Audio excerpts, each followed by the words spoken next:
Hare Krishna. Reading from Bhagavad Gita as it is.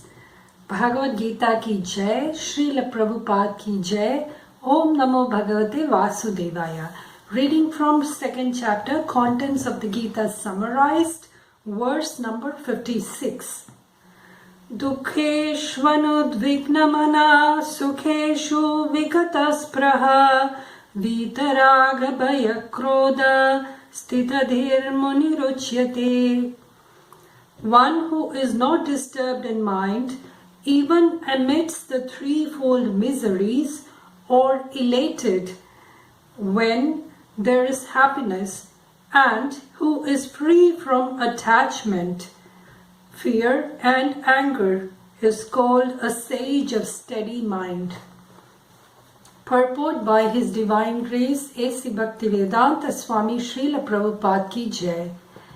The word Muni means one who can agitate his mind in various ways for mental speculation without coming to a factual conclusion.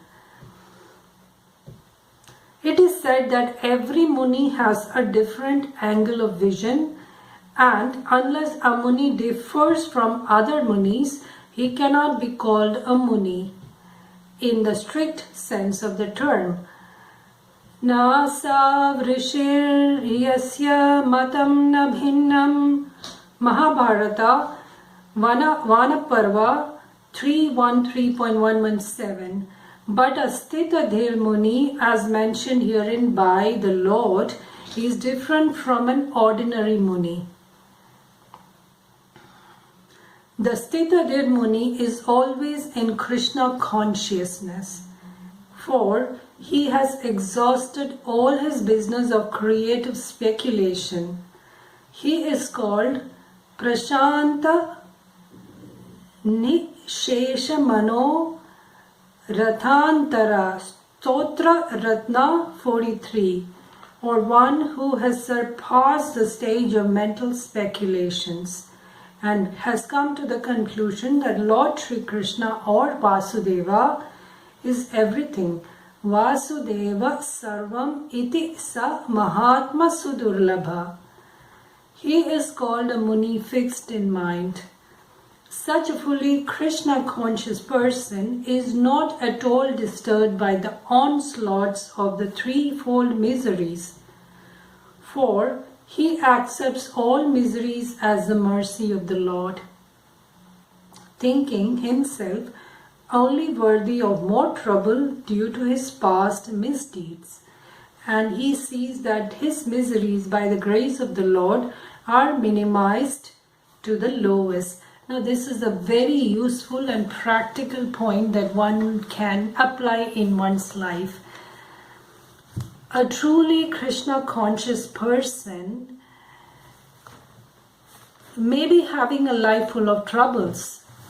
You see, a question that a lot of people usually ask is that, oh, this person, so-and-so person is doing a lot of bhakti, he is a great devotee, but then why is he suffering? Why does he have so much problems in his life, even though he is worshipping Lord Krishna so devotedly? This is the answer for that. You see, what we get in our life is a result of our innumerable past lives. We have done a lot of bad things in our past life of which we are not aware. And the result of that karma we are now getting in our life as bad things or suffering. Now a Krishna conscious person is aware of this, and what is his attitude when he faces troubles, when he is in great sorrow, when he is miserable, when there is a great catastrophe in his life? His attitude is simple. It is that he thinks, by my own karma, I should have got a lot more suffering than what I'm getting now. Why am I getting this much only? Because Lord, by Lord's grace, what should have been much more has been reduced. Because Krishna, when Krishna graces you, He is the most merciful. He is an ocean of mercy. because of my own karma, I should have been getting 10 times more, but I'm only getting so much. And why is that? Because of Krishna's grace and costless mercy. That should be the attitude. And usually we cry and wail at the slightest of troubles. Oh God, why is this happening to me? Why am I suffering? I'm praying day and night, but I'm suffering. No, it should be just the opposite. God, because of you, I'm getting so much less. Otherwise, I should have got a lot more. That's the right attitude. Similarly, when he's happy, he gives credit to the Lord. Thinking himself unworthy of the happiness, he realizes that it is only due to the Lord's grace that he is in such a comfortable condition and able to render better service to the Lord. And for the service of the Lord, he is always daring and active. He is not influenced by attachment or aversion. Attachment means accepting things for one's own sense gratification, and detachment is the absence of such sensual attachment.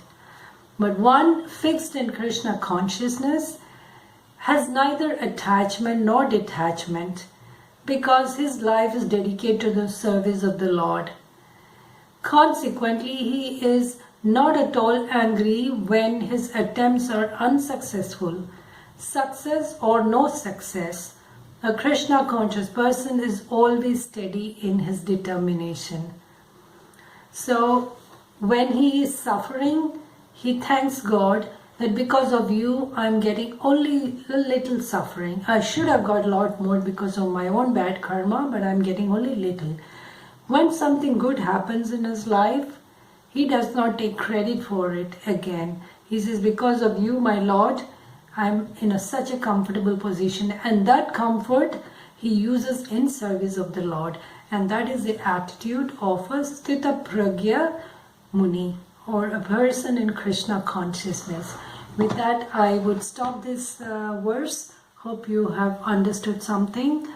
Please comment below. Thank you for watching. See you next time. Bhagavad Gita ki jai. Srila Prabhupada ki jai. Hare Krishna.